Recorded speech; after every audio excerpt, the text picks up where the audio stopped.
22 de julio de 1991, Milwaukee, Wisconsin. Periodistas y vecinos se agolpan ante un edificio del norte de la ciudad. A medida que se va filtrando información y se recogen pruebas, los allí presentes se dan cuenta de que han estado conviviendo con un asesino en serie. Al principio, nadie se lo podía creer, ni los agentes de policía, ni los vecinos del barrio que estaban allí. Los crímenes de Jeffrey Dahmer aterrorizaron y al mismo tiempo intrigaron al mundo entero. Enseguida se convirtió en uno de los asesinos más famosos de la historia.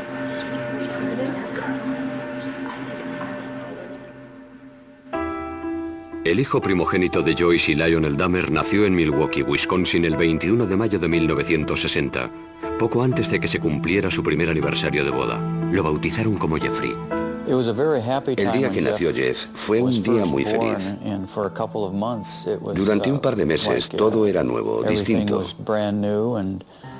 Disfrutaba mucho y estaba feliz pensando en el futuro.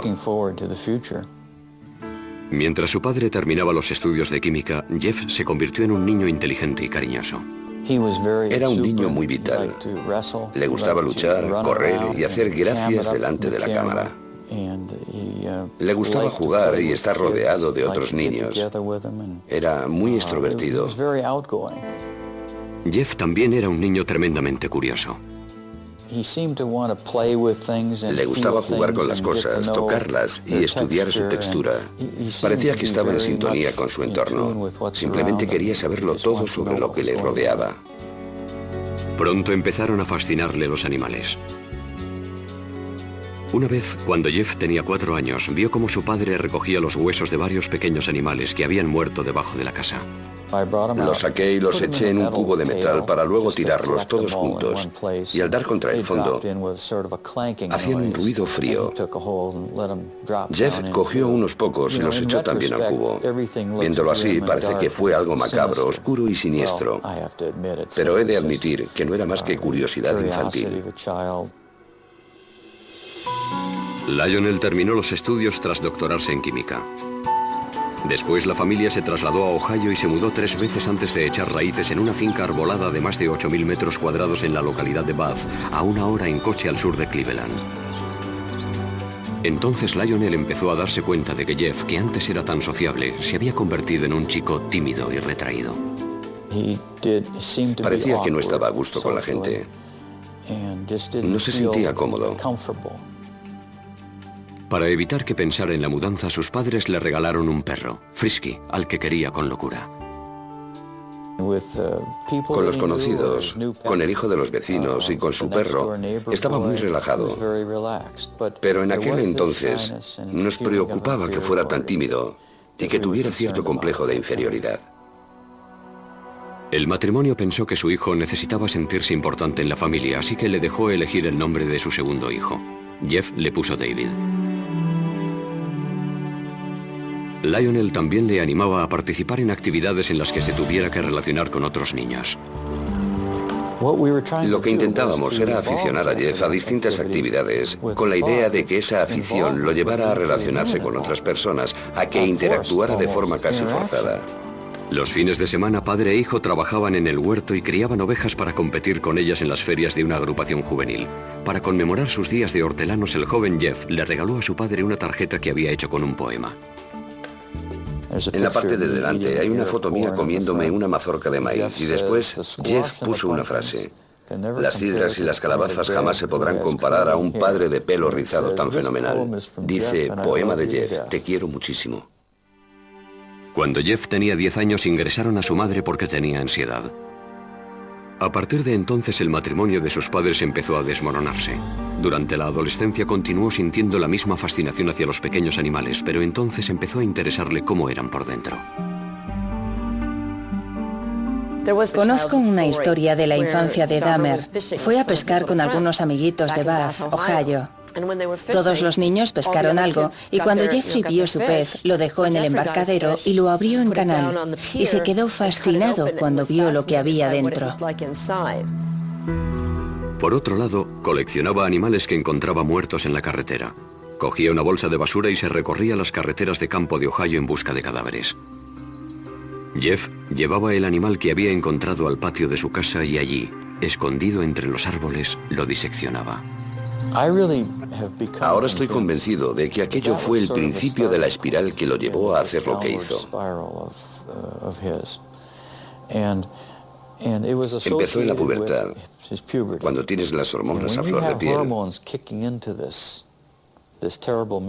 Se dedicaba a investigar cómo eran los animales por dentro, al mismo tiempo que se estaba desarrollando su sexualidad. Cuando era un adolescente, Jeff descubrió que solo le atraían sexualmente los hombres. Pero las fantasías en las que tenía relaciones con ellos se mezclaban con otras en las que los asesinaba y descuartizaba. Creo que tenía 14 o 15 años cuando empecé a pensar de forma obsesiva en la violencia mezclada con el sexo. Cada vez era peor. No sabía cómo contárselo a alguien, así que me lo guardé para mí. Una de sus fantasías consistía en tumbarse al lado de un hombre inconsciente. Un día, por primera vez, Jeff decidió convertir una de sus fantasías en realidad.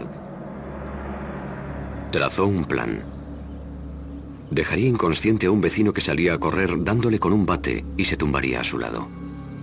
Sin embargo, el día que salió a esperar a su víctima, el vecino no pasó por allí. Jamás volvió a intentarlo. Cuando Jeff estudiaba en el instituto, sus fantasías sexuales lo tenían traumatizado. Para olvidarlas, empezó a beber. Por la mañana, de camino a clase, paraba en casa de un amigo y se llenaba un vaso de algún licor. Recuerdo que me sentaba a su lado a primera hora. Creo que era la clase de historia. Y llevaba un vaso desechable lleno de whisky escocés. Me acuerdo que le pregunté, Jeff, ¿qué es eso? Echó la cabeza para atrás, se lo bebió de un trago y me dijo, un medicamento. Sin embargo, estaba claro que se estaba emborrachando a las 8 de la mañana. Mientras, en casa, el matrimonio de sus padres se desmoronaba. Cuando las discusiones subían de tono, se escondía entre los árboles del patio y les daba los troncos con algún palo. Salía de mi casa y me iba al bosque. Allí refunfuñaba y me lamentaba. No entendía por qué su relación era tan mala. Era un joven distante con pocas aficiones y ningún buen amigo, pero aún conservaba el sentido del humor. La mayoría de las veces se reía de sí mismo. Se ganó la reputación de payaso de la clase. En el instituto, cuando alguien se comportaba de forma rara o inesperada, decían que había hecho un Dahmer. De repente ibas por el pasillo y oías a alguien gritar, chillar y correr.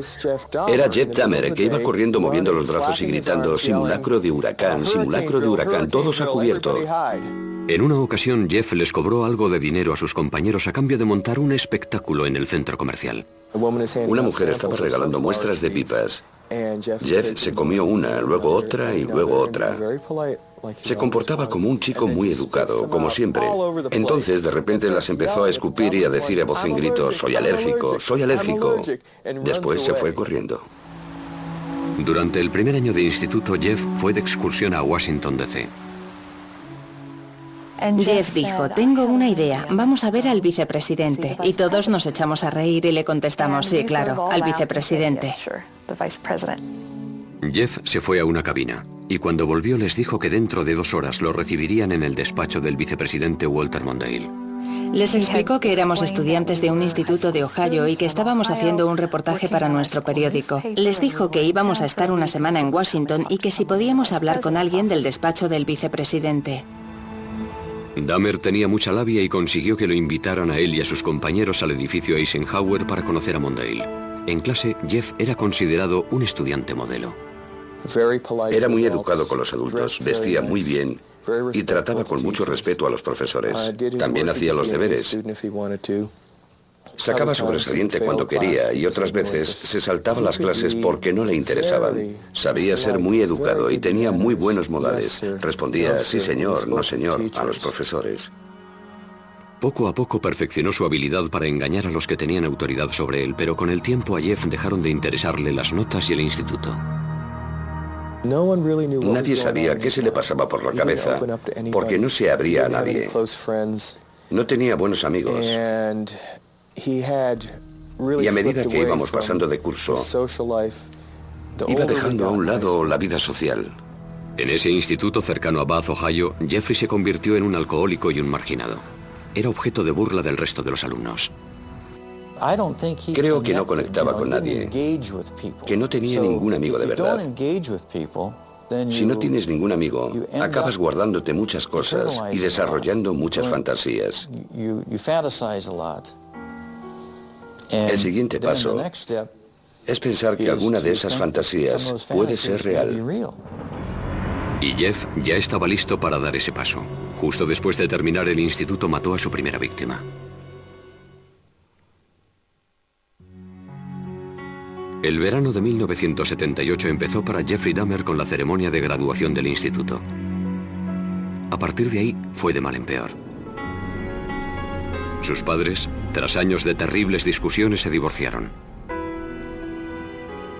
El padre de Jeffrey, Lionel, se marchó a vivir a un motel cercano a la casa familiar. Sin que Lionel lo supiera, la madre de Jeff cogió a David, su hijo menor, y se trasladó a Wisconsin. Jeffrey se quedó solo en casa intentando superar la ruptura de sus padres. A Jeff le hizo mucho daño que sus padres se divorciaran. No quería que sus compañeros de clase se enteraran, porque le daba vergüenza. Jeffrey Dahmer tenía 18 años, y como la mayoría de los adolescentes tenía fantasías sexuales. El problema era que en sus fantasías Jeffrey mataba a su amante. Estaba solo en una casa aislada, así que ahora tenía la oportunidad de llevar a cabo esas fantasías. Varias semanas después de la graduación, Jeffrey recogió a un autoestopista que se encontró en la carretera, Stephen Hicks, de 19 años. Ojalá hubiera seguido mi camino, pero no lo hice. Me di la vuelta y lo recogí. Y entonces, la pesadilla se convirtió en realidad.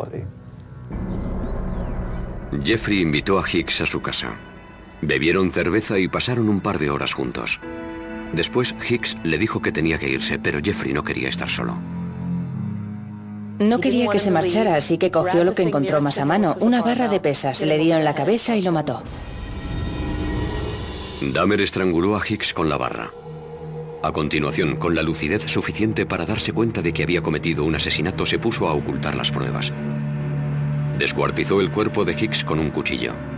Había practicado muchas veces con los animales atropellados que recogía. Metió los trozos en bolsas de basura y en mitad de la noche las cargó en el coche para llevarlas al basurero. De camino lo detuvo la policía por pisar la línea continua. Los agentes le preguntaron a Jeff qué llevaba en las bolsas y a dónde iba tan tarde. Jeff estaba atrapado. Sin embargo, había preparado una mentira. Les dijo, es basura, voy a llevarla al basurero. Y el agente no abrió las bolsas. Les dijo que había mucha tensión en su casa y que se le había ocurrido que yendo al basurero se olvidaría un poco de todo. La policía le puso una multa y le dejó marchar. Jeff volvió a casa atormentado por la culpa. Guardó los huesos de Stephen Hicks bajo la casa durante 2 semanas. Después los machacó con un mazo. Luego fue tirando los fragmentos en círculo entre las hojas y la maleza detrás de la casa. Un joven de 19 años que por lo que sabemos era un buen chico, desapareció de la faz de la tierra. En agosto, el padre de Jeffrey se pasó por la casa. Le pregunté, ¿dónde está tu madre? ¿Dónde está Dave? Y me contestó, se han ido. Yo le dije, ¿qué quieres decir con eso? Que se han marchado, se han ido. El padre de Jeff volvió a la casa y animó a su hijo a que se buscara un trabajo. Pero a él no le interesaba. Se pasaba el día bebiendo y hasta lo arrestaron por embriaguez. Lionel llevó a su hijo a las reuniones de Alcohólicos Anónimos y a un psicólogo. No le sirvió de nada. Nada podía borrar la violencia y el terror que aquel primer asesinato había grabado en su mente. Parecía que solo encontraba consuelo en el alcohol. A finales del verano, Jeff seguía en paro. Así que Lionel le sugirió una alternativa, la universidad, y apuntó a Jeff en la Universidad Estatal de Ohio. Para cualquier novato es duro adaptarse a la vida universitaria, pero si encima has matado a alguien, lo has descuartizado y has esparcido parte de sus restos por tu casa, debió de ser duro. Jeff se pasó el primer trimestre completamente borracho. Vendía su sangre a los centros de plasma para sacar dinero para cerveza. Como era de esperar, Dahmer suspendió todo y volvió a casa. Le dije, Jeff, se te están cerrando muchas puertas. Quizá puede que el ejército sea lo que necesites. Jeff aceptó la decisión como todas las demás que habían tomado por él y se alistó. Tras finalizar la instrucción básica, lo enviaron a un hospital militar de San Antonio, Texas, donde lo prepararon para ser personal médico de campaña. Allí, Dahmer aprendió mucho sobre anatomía humana. Por primera vez en su vida, le emocionaba lo que estaba haciendo. La disciplina y la instrucción le vinieron bien. Cuando llevaba 6 meses en el ejército, su cuerpo enclenque había pasado a ser enjuto y fuerte y pasó de ser tímido y retraído a ser un hombre extrovertido. Sin embargo, este cambio fue pasajero. El ejército lo destinó a Alemania, donde Jeff volvió a caer en la bebida. Sus superiores se dieron cuenta y lo licenciaron antes de tiempo. Jeff se marchó directamente a Miami Beach sin comunicárselo a su familia. Encontró trabajo en una sandwichería y se instaló en un motel. Cuando se gastaba tanto en bebida que no podía pagarse la habitación, Jeff empezó a dormir en la playa. Una noche, una rata enorme se le subió encima y Jeff se llevó un susto tremendo. Aquel día nos llamó y nos dijo que necesitaba dinero. Le dije, no te mandaré dinero, pero sí un billete de avión para que vuelvas a casa. Fui a recogerlo al aeropuerto de Cleveland y llegó con una sonrisa en el rostro. Pero cuando me acerqué a él, me di cuenta de que no sonreía de felicidad, sino porque estaba ebrio. Lionel intentó ayudar a su hijo alcohólico. Intentamos que fuera un psicólogo. Lionel lo llevaba en coche hasta la consulta y veía cómo entraba por la puerta. Tiempo después, Jeff nos dijo que cuando Lionel se marchaba, salía por la puerta de atrás y se daba una vuelta por el centro. Sin saber qué más hacer, Lionel mandó a Jeff a vivir a una localidad cercana a Milwaukee con su abuela. Jeffrey estaba más unido a su abuela que a nadie en el mundo. Pasó por un periodo de estabilidad cuando se fue a vivir a su casa. Jeff hizo un esfuerzo por encarrilar su vida. Dejó de beber, comenzó a ir a la iglesia y luchó contra su tendencia homosexual que él creía inmoral, lo que al final le llevó a fantasear una vez más con el asesinato. Encontró varios trabajos, primero en un banco de sangre y después en el turno de noche de una fábrica de chocolate. Sin embargo, este estilo de vida, de ir a la iglesia y vivir con rectitud, como él lo llamaba, no duró mucho. Cuando llevaba 3 años viviendo tranquilamente en casa de su abuela, Jeff tuvo que enfrentarse a sus miedos. En la biblioteca, un hombre le entregó una nota en la que le ofrecía favores sexuales. Dahmer le rechazó, pero años después dijo que aquella nota fue un punto de inflexión. Le despertó los deseos sexuales que había reprimido. Quería la compañía de otro hombre sumiso que colmara su apetito sexual, pero no le interesaban las necesidades de nadie más. Jeffrey encontró un compañero sumiso perfecto. Robó el maniquí de una tienda. Lo tenía guardado en el armario y lo sacaba para masturbarse encima de él. En ese momento, Dahmer ya barajaba la idea de tener una pareja a la que pudiera controlar totalmente. Su abuela lo encontró y le insistió para que lo tirara. Las noches que libraba, Jeff se dedicaba a conocer el ambiente gay de Milwaukee.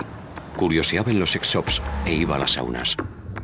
Las saunas eran perfectas para aquellos hombres que buscaban relaciones sexuales anónimas. Para que sus parejas fueran sumisas, Jeffrey les echaba somníferos en la bebida.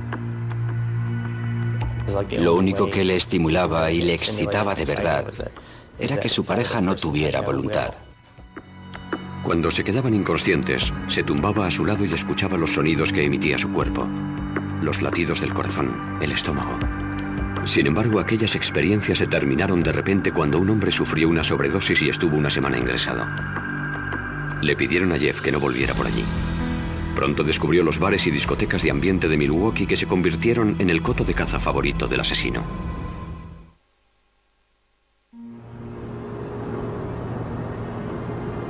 A los 20 y tantos años, Jeff estaba afincado en Milwaukee. Vivía en casa de su abuela y era asiduo de los locales de ambiente de la ciudad. nadie sospechaba que este joven solitario y guapo con cara de niño iba a convertirse en un asesino en serie. Dahmer encajaba en cualquier grupo. Nadie podía decir, debe de ser un loco, ni tiene que ser un asesino. Por eso tenía tanto éxito. No era un tipo repulsivo. Y menos aún en los clubs de ambiente de Milwaukee. Era considerado un tío bueno en la comunidad gay.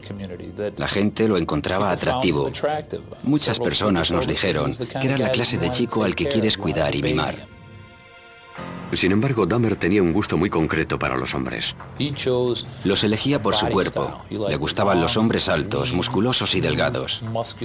No le importaba que fueran negros, blancos, amarillos, indios o mulatos. Si le parecían atractivos, intentaba ligárselos. En noviembre de 1987, Dahmer conoció a Steve Tuomi, un joven de 25 años en un club del centro llamado 219. Después de tomar unas copas se fueron a pasar la noche al Hotel Ambassador, que estaba muy cerca. Dahmer usó un viejo truco para que Tuomi entrara en ese estado de sumisión que tanto anhelaba. Le eché unos cuantos somníferos en la bebida para dejarlo inconsciente. Solo quería pasar la noche con él. Cuando me desperté por la mañana, tenía los antebrazos llenos de cardenales y él tenía el pecho morado y le salía sangre de la boca. Estaba colgando por un lado de la cama. No recuerdo haberlo matado a golpes, pero debí de hacerlo. Dahmer no se asustó. Salió y se compró la maleta más grande que encontró. Volvió al hotel, metió el cuerpo de Tuomi en la maleta y llamó a un taxi. Bajó la enorme maleta y cuando el taxista la cogió dijo, debe de llevar usted un muerto aquí dentro. Y así era. Dahmer volvió a casa de su abuela y descuartizó a Tuomi en el sótano. A partir de entonces di rienda suelta a mi obsesión. Decidió que tras haber matado a una segunda persona, no volvería a intentar controlar sus deseos, que permitiría que controlaran sus actos por completo, que cedería ante ellos. Después de aquello dedicó su vida a complacer ese deseo sexual tan grande. Dahmer volvió a los clubs con la intención de asesinar y descuartizar a los hombres que conquistara. En la parada de autobús que hay junto al 219 conoció a James Dockstator, un joven de 14 años. Jeff le ofreció $50 por pasar la noche con él y el adolescente aceptó. No le hacía falta secuestrar a nadie ni retenerlo contra su voluntad. Jeffrey Dahmer, al igual que muchos asesinos en serie, era encantador. La pareja cogió el autobús y fue a casa de la abuela de Dahmer. Mientras ella dormía, tuvieron relaciones sexuales orales. Después, Jeff drogó y estranguló a su acompañante. Afirmaba que de ninguna de las maneras pretendía hacer daño a nadie, por raro que parezca. Estrangulaba a todas sus víctimas porque le parecía la forma más humana de matarlos. Con Dockstator, Dahmer exploró sus más oscuras fantasías. Escondió el cadáver en el sótano durante una semana y tuvo relaciones sexuales con él. La mayoría de los asesinos en serie son desviados sexuales. El caso de Dahmer es distinto, porque era un auténtico necrófilo. Quería tener relaciones con personas inconscientes o muertas. Cuando James Dockstator empezó a descomponerse, Dahmer lo descuartizó en el sótano cerca de un sumidero que había en el suelo. 2 meses después, Dahmer conoció a Richard Guerrero, de 22 años, en un bar de Milwaukee. Siguiendo la misma rutina que en ocasiones anteriores, lo drogó y lo estranguló. Pasó unas cuantas horas con el cadáver antes de descuartizarlo y meter los restos del cuerpo en bolsas de basura para que lo recogiera el camión municipal de la basura. La abuela de Jeffrey empezó a preocuparse porque su nieto salía hasta altas horas de la madrugada y tenía un maniquí en la habitación, y porque notaba olores muy extraños en el sótano. Debe de ser perturbador vivir con alguien que piensas que te quiere y que en secreto se dedica a asesinar y descuartizar a hombres en el sótano de su casa.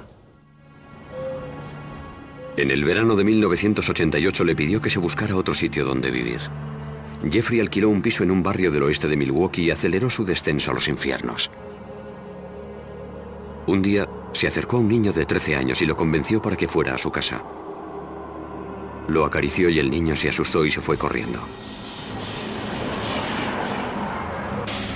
Dahmer fue condenado por agresión sexual. pero los asesinatos seguían siendo su secreto. Le condenaron a 1 año de cárcel en 3er grado. Podía salir a trabajar en la fábrica de chocolate, pero tenía que pasar las noches en la cárcel. 10 días antes de que se hiciera efectiva la sentencia, Dahmer actuó de nuevo. Conoció a Anthony Sears en La Cache, un club de ambiente, y lo mató. Momificó la cabeza y los genitales de Sears y los guardó en la taquilla de su trabajo. Lionel Dahmer seguía preocupado por lo mucho que bebía su hijo. Escribió al juez solicitando que lo incluyeran en un programa de rehabilitación para alcohólicos. Lionel tenía serias dudas sobre las posibilidades de Jeff cuando saliera a la calle. No lo enviaron a ningún programa y Jeffrey terminó su condena 2 meses antes de lo previsto. Se trasladó a otro barrio humilde de Milwaukee. El alquiler de los apartamentos Oxford era barato y además estaban cerca de los clubs de ambiente. Estaba solo otra vez, así que era libre para alimentar su implacable apetito sexual. 3 semanas después de ser puesto en libertad, Dahmer empezó una orgía de muerte que duró 1 año. Elegía a algunas personas porque nadie las iba a echar de menos o porque llevaban un estilo de vida muy loco. Nadie se dio cuenta de que más de 1 docena de chicos jóvenes había desaparecido. No aparecía ningún cadáver, ni se vivía un clima de miedo en la ciudad. Una vez que comenzó aquella matanza, le dedicó todos sus recursos económicos, tiempo, dinero, esfuerzo, deseos, emociones y pensamientos. Era su mundo secreto. Asesinaba a la gente y la mantenía a su lado. Durante aquella orgía de muerte, Jeff mató a 13 hombres, aunque uno de ellos estuvo a punto de escapar. Dahmer había drogado a Conerak Sintason Fon, un adolescente de 14 años, hermano del niño del que había abusado el año anterior. Mientras Conerak dormía, Dahmer salió a buscar más bebida, y cuando aún no había vuelto, el chico se despertó. Salió tambaleándose a la calle, desnudo. Una vecina, al verlo, llamó a la policía. Milwaukee Emergency Operator 71. Okay, hi, I'm on 25th and State, and this is young man. He is butt naked. He has been beaten up. He is very bruised up. He can't stand. He's study fall out. He is butt naked. He has no clothes on. He was really hurt. Cuando llegó la policía, Dahmer ya había vuelto de comprar cerveza, y al igual que había hecho con la policía de Bath tras su primer asesinato, urdió una astuta mentira. Nada más llegar, interviene y dice que el chico es su amante y que simplemente está borracho, que se lo lleva con él a casa.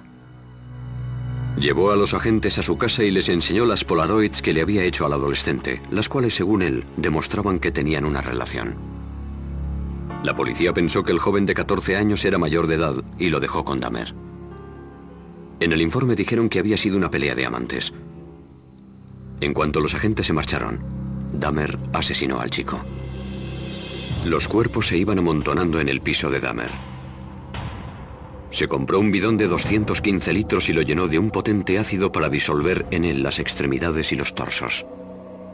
Después de varias semanas en el ácido, los restos humanos se convirtieron en lodo, que tiró al retrete o por el desagüe de la bañera. Por otro lado, Jeffrey separó la piel de los huesos hirviéndolos en la cocina. Un olor extraño y ácido a muerte invadió el edificio. Muchos de los inquilinos detectaron que el olor procedía de la puerta de Dahmer. Recuerdo que le dije a mi marido, no sé qué estará preparando Jeff, pero es rarísimo. Jeff nunca compraba verdura, así que me preguntaba qué estaría cocinando, porque olía a callos. Los callos tienen un olor muy particular y desagradable. A Dahmer le asustaba estar solo. No quería que sus parejas le dejaran, ni después de haber muerto. Descuartizaba a sus víctimas y les sacaba varias fotos a lo largo del proceso que luego guardaba. Además, conservaba partes de dichas personas como trofeo. Una cosa llevaba a la otra.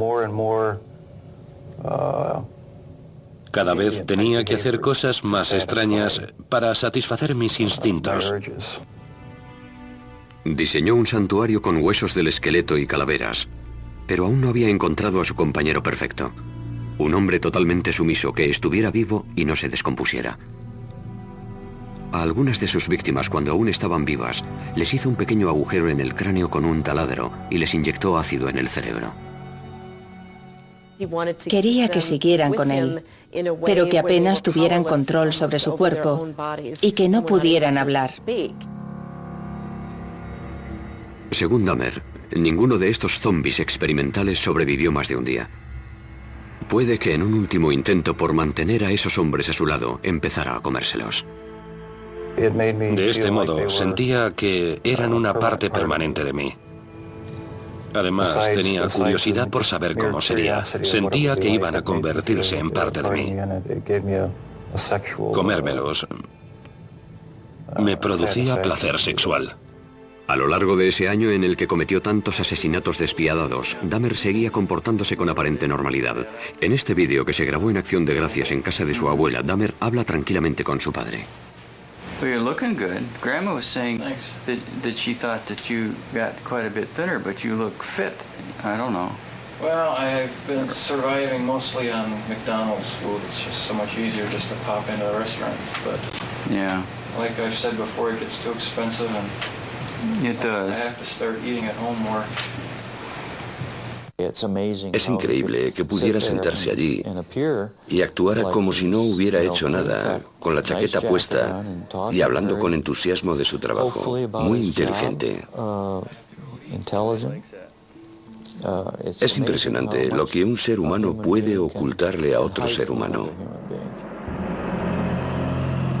A pesar de que a los que le rodeaban les parecía un hombre normal, pronto saldría a la luz la vida secreta de Jeffrey Dahmer.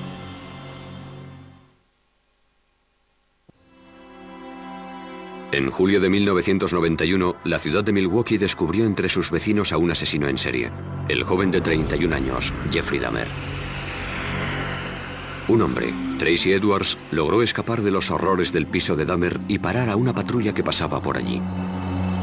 Cuando los agentes entraron en el piso, encontraron 83 Polaroids de cadáveres en distintas etapas del proceso de descuartizado. En la cocina, descubrirían cosas aún más impactantes. Cuando los agentes entraron a su casa aquella noche, encontraron la cabeza de una de las víctimas en el frigorífico. También encontraron restos de cadáveres que Jeff había guardado en un congelador. Uno de los agentes abrió el congelador y oyó un grito. Más tarde se dio cuenta de que había sido él el que había gritado. Las cámaras de televisión grababan mientras sacaban lo que quedaba de las víctimas. Un bidón de 215 litros que contenía los torsos de 3 hombres. Un congelador con extremidades y carne, y ollas de metal con manos y genitales momificados.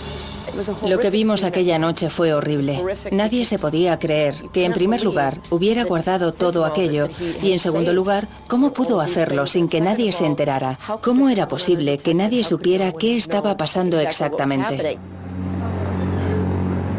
Esta vez, no había mentira que pudiera librar a Dahmer de la justicia. Andaba como si se sintiera derrotado. Iba con los hombros caídos y la cabeza agachada. Sudaba muchísimo y emitía una especie de débil quejido, similar al llanto de un bebé. En comisaría, la policía procedió a realizar un interrogatorio maratoniano al supuesto asesino. Al principio, Dahmer culpó a la bebida y dijo que no le habrían pillado si no hubiera estado tan borracho. Estaba claro que tenía miedo. Tenía ojos de terror y la histeria se iba percibiendo en su rostro a medida que se le iban pasando los efectos del alcohol. Se dio cuenta de que había caído el telón. Lo habían cogido. Cuando Dahmer recuperó la sobriedad, empezó a dar horripilantes detalles que nadie se esperaba oír. Dijo lo siguiente: cuando le cuente lo que le voy a contar se va a hacer famoso. Le intenté explicar: mira, Jeff, nada de lo que me digas me va a asustar. Y se rió al oírme. Me contestó: no tienes ni idea de lo que he hecho. Dahmer pasó las siguientes 6 semanas contándoles a los inspectores cómo había asesinado a 17 hombres. La confesión tenía 159 páginas. Para Dahmer fue una experiencia catártica. Por fin pudo sacarse de dentro lo que llevaba escondiendo 13 años.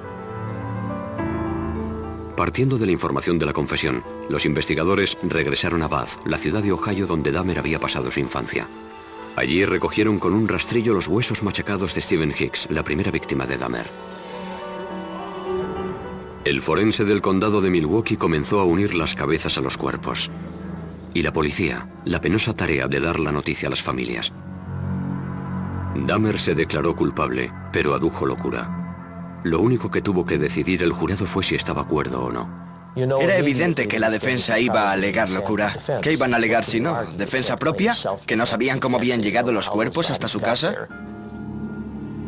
En Wisconsin no se aplica la pena de muerte, así que si el jurado decidía que estaba cuerdo, pasaría el resto de su vida en la cárcel. Si decidía que estaba loco, lo encerrarían en una institución para enfermos mentales.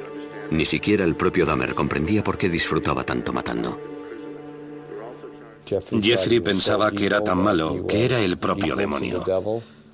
Sabía que le sucedía algo malo, aunque no sabía qué. Sin embargo, nunca se había definido como un loco. El hombre que entró en la sala de aquel juzgado de Milwaukee en enero de 1992 parecía completamente normal. Hasta que el inspector Dennis Murphy leyó su confesión. He related this was a person he really liked. He indicated that he had filleted his heart and kept it in the freezer, and he also kept his bicep. He indicated that he had eaten the thigh muscle of this subject, but it was so tough he could hardly chew it. He then purchased a meat tenderizer and used it on the bicep. El padre de Dahmer, Lionel, estaba sentado en la sala al lado de su segunda esposa, Shari, sin poder dar crédito a lo que estaba oyendo. Nadie nos preparó para el golpe, ni nos advirtió de los detalles que íbamos a escuchar. ¿Cómo era posible? ¿Cómo era posible que no me hubiera enterado de nada? A pesar de lo horrendos que eran los crímenes de Dahmer, el país estaba fascinado. Fue increíble la fascinación que despertó. Recuerdo que un sábado me quedé impresionada porque allí al lado se celebraba también la feria del automóvil y había familias enteras que cogían la bolsa que les daban en la feria y hacían cola para pasar por los detectores de metal. Querían entrar a ver al asesino en serie. La naturaleza de los delitos que había cometido Dahmer parecía una prueba irrefutable de su locura. Como si no se podía explicar que un hombre tuviera relaciones sexuales con cadáveres, que los descuartizara y se los comiera, y todo para obtener placer sexual. Sin embargo, la definición legal de locura es muy estricta. Los abogados de Dahmer tenían que demostrar dos cosas: que padecía una enfermedad mental y que dicha enfermedad le impedía diferenciar el bien del mal. La necrofilia, una obsesión que te obliga a tener relaciones con cadáveres, se considera una disfunción sexual. Pero no quiere decir que el sujeto que la padece esté legalmente loco. Adujo que el impulso necrofílico era tan grande que no podía controlarlo. Pero en Estados Unidos eso no se considera un eximente, del mismo modo que no lo es el impulso pedófilo que lleva a un hombre a abusar de los niños. El jurado votó, 10 contra 2, que Jeffrey Dahmer estaba legalmente cuerdo. Algunos parientes de las víctimas de Dahmer asistían al juicio en silencio. Otros lloraban. Antes de dictar sentencia, el juez les permitió hablar ante el tribunal.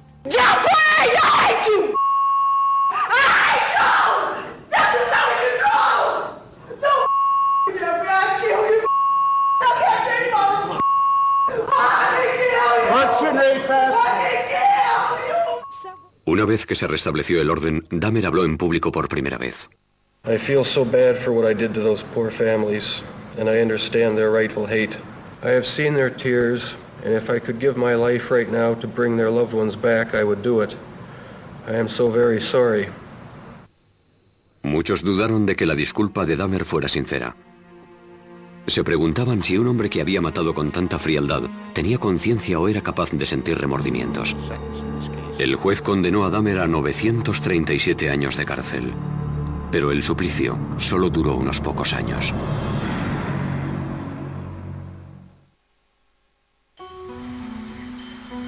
El penal Columbia, situado en Portage, Wisconsin, se convirtió en el nuevo hogar de Jeffrey Dahmer.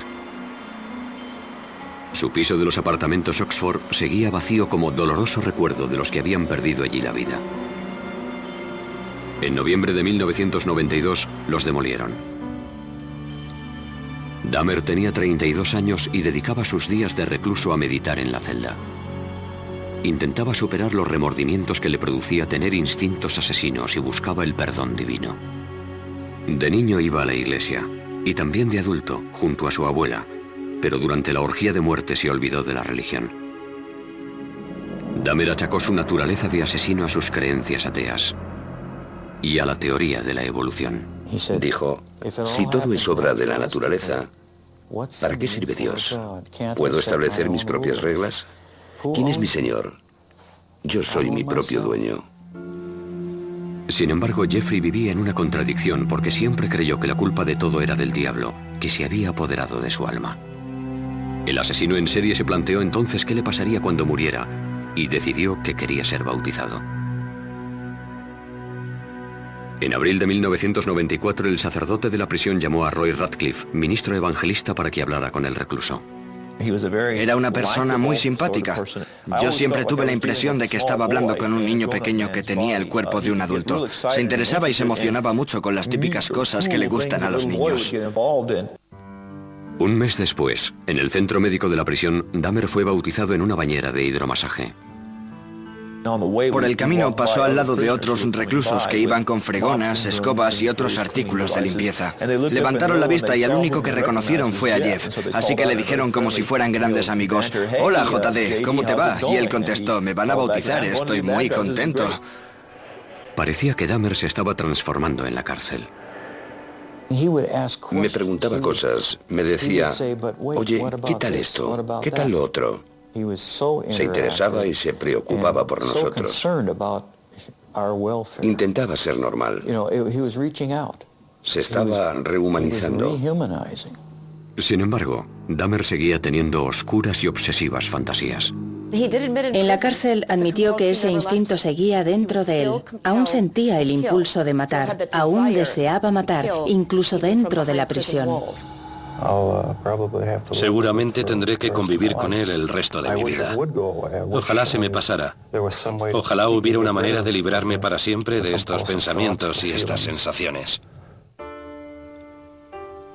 Teresa Smith fue a visitar a Dahmer a la cárcel. Había matado a su hermano Eddie. Lo primero que hizo cuando llegó fue pedirme disculpas por haber matado a mi hermano. Le pregunté, ¿por qué a mi hermano? Me dijo que había visto cómo bailaba Eddie y le había gustado físicamente. Me dijo, me sentía atraído por él. Me contó que lo había estrangulado. Después intentó buscar un método nuevo para conservar el cráneo y el cuerpo. Pero el experimento no funcionó. Así que tuvo que destruirlo. Durante toda su vida adulta, Dahmer había sido un depredador, pero en la cárcel se convirtió en la presa. Ahora el famoso asesino en serie era el objetivo de los otros reclusos. En agosto de 1994 lo atacaron en la capilla de la cárcel con un rudimentario cuchillo. Esa vez sobrevivió. Pero el 28 de noviembre de 1994, Christopher Schaefer, que se apodaba a sí mismo Cristo, golpeó a Dahmer con una barra de metal que cogió del gimnasio de la prisión. Murió de camino al hospital. Yo creo que a nadie le sorprendió que lo asesinaran en la cárcel. Creo que estaba claro que sería el blanco de sus compañeros en cuanto entrara en la cárcel.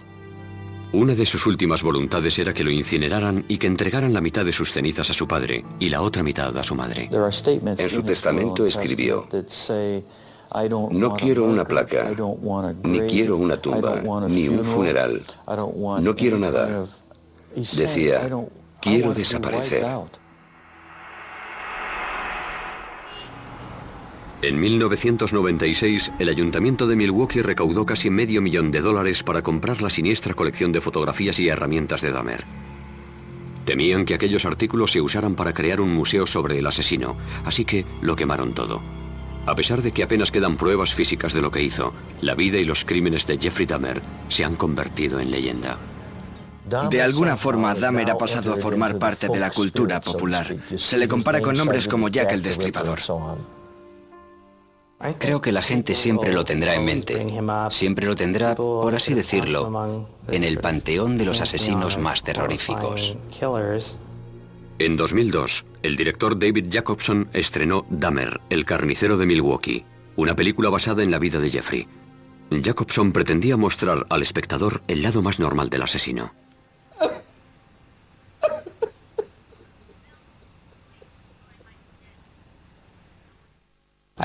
Quería mostrar su lado humano, lo que todos llevamos en nuestro interior. Quería acercarlo a todos nosotros, lo cual puede incomodarnos, pero creo que es muy interesante que el público vea la historia desde ese punto de vista. Los crímenes de Jeffrey Dahmer impactaron al mundo, pero los motivos que le llevaron a cometerlos es lo que continúa fascinándonos. Es un misterio entre los misterios. Un misterio que nunca se resolverá. Aunque siguiera vivo, no creo que fuera posible averiguar qué sentía. Solo tendríamos hipótesis. Eso es lo que le parece más inquietante a la opinión pública. Queremos saber quiénes son estas personas. Nos gustaría ser capaces de identificarlos, de reconocerlos cuando vayan por la calle, pero no sabemos quiénes son. Eso es lo que aprendimos de Jeffrey Dahmer, que nunca se sabe.